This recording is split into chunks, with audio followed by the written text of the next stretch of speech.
Les micro-organismes sont des êtres vivants invisibles à l'œil nu. Ils sont présents partout, par milliards. On en trouve sur le corps, les objets qui nous entourent, l'air, l'eau, etc. On en distingue différents types. Tout d'abord, les bactéries, par exemple, celles présentes sur une tête d'épingle, ou encore les ferments lactiques que l'on retrouve dans nos yaourts. Deuxième type de micro-organismes, les virus, par exemple celui de la grippe, ici grossi 400 000 fois. Enfin, dans l'eau, on a aussi de petits animaux microscopiques comme les paramécies. Dernier type, les moisissures ou champignons microscopiques comme le pénicillium.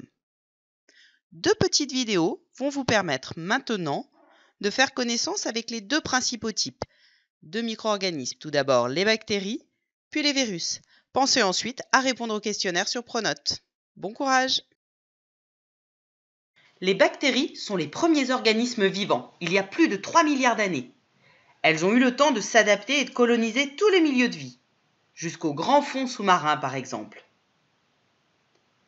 Nous les utilisons pour lutter contre les pollutions marines, comme les marées noires par exemple, mais aussi pour fabriquer de nombreux produits alimentaires, comme les yaourts.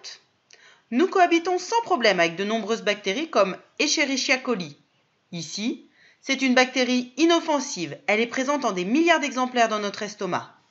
D'autres bactéries sont responsables de maladies. Ce sont des bactéries pathogènes, comme le streptocoque, responsable d'angines, ou Yersinia pestis, responsable de la peste, ici grossi 25 000 fois.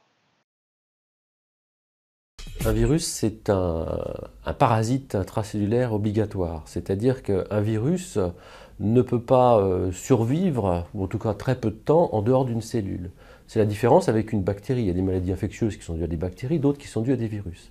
Les virus, eux, leur stratégie, c'est de rentrer dans une cellule, de se multiplier de façon très importante, et vous avez des millions de virus qui vont ressortir de cette cellule qui a été infectée et qui vont aller infecter d'autres cellules à côté. Donc ce sont des êtres extrêmement petits, tout petits, et on ne peut pas les visualiser dans une cellule avec des techniques classiques de microscopie. Il faut des microscopes très puissants, comme des microscopes électroniques, pour pouvoir visualiser les virus dans les cellules. Quand on a un rhume, on est infecté par des petits virus, comme les adénovirus, alors qui se multiplient de façon très très importante, mais très rapidement notre système immunitaire arrive à les éliminer. Finalement, les virus qui se multiplient de façon très importante, notre organisme y réagit et puis on arrive à les éliminer parce qu'on a notre réponse immunitaire qui se met en route.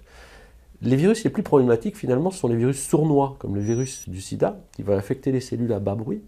Et puis il va infecter beaucoup de cellules, il va rester là bien tranquillement, il ne va pas bien vraiment se faire voir du système immunitaire. Et puis après, il peut induire des dérèglements qui vont conduire à la maladie.